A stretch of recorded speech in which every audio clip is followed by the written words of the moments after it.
तो सब चला जाएगा।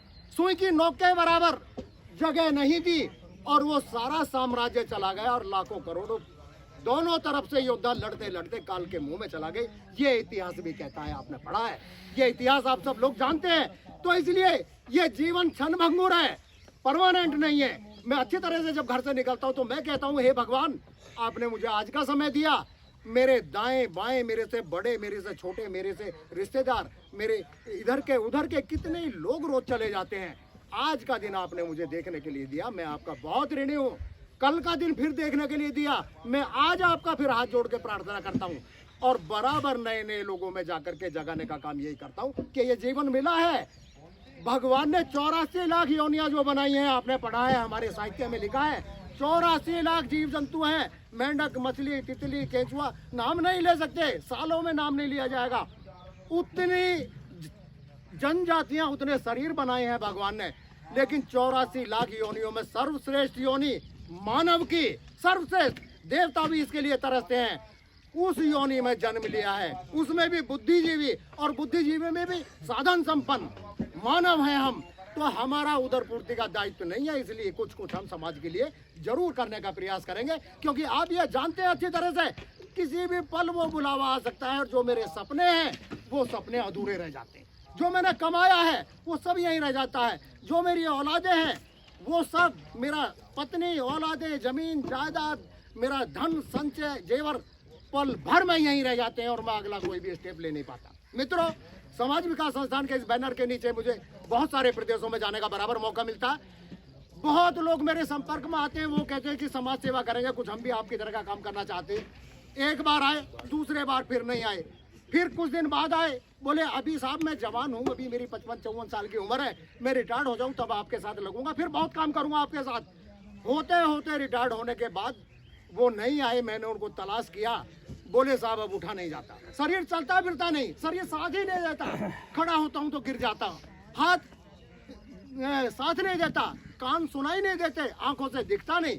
तो इसलिए मित्रों, आदरणीय जितने भी लोग यहाँ पर बैठे हुए हैं, इस बात को गहराई से समझिए। साधु संत, मनीषी, ऋषि इस रहस्य को समझने के लिए ही बड़े बड़े कुर्बानी दी। घरों को, साम्राज्य को छोड़ करके महात्मा बुद्ध अपनी पत्नी को, अपने पुत्र को रात को देखा और सोते हुए चुप निकल गए, और निकल करके केवल इस खोज में निकल करके जीवन क्या है, कब तक है, कौन मेरा कौन पराया, रात को निकल गए और लुम्बिनी वन में जाकर के उन्होंने तपस्या की। वहां कुछ उनको आशा की किरण मिली, या इतिहास में बताते हैं, और वहां से उनको यह आकाशवाणी हुई कि आप समाज का काम करिए, अच्छा काम करिए, जीवन इसलिए मिला है, आपको राजसी ठाट बाट, राजसी सुख भोगने के लिए जीवन नहीं मिला।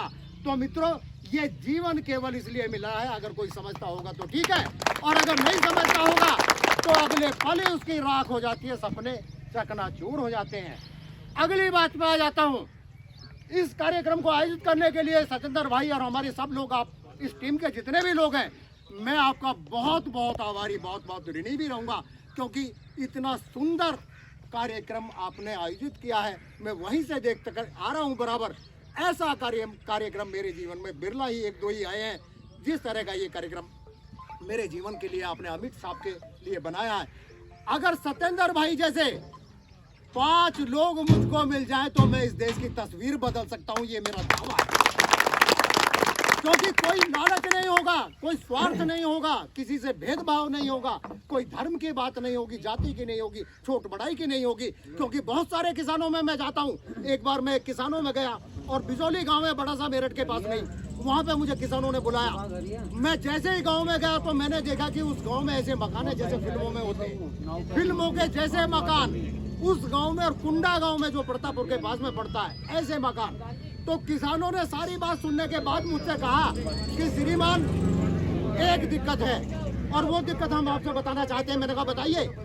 उन्होंने कहा साहब खेती में मजदूर नहीं मिलता। मैंने एक बार सुना, 2 बार सुना, तीसरे बार सुना, आखिर मुझसे रहा नहीं गया और मैंने कहा श्रीमान अब आप मेरी बात सुनिए, अगर आप किसान हैं, किसान और मजदूर एक है। चौधरी चरण सिंह ने भी कहा था कि किसान और मजदूर एक है, और ये देश की खुशहाली को आगे बढ़ा सकते हैं ये दोनों तबके।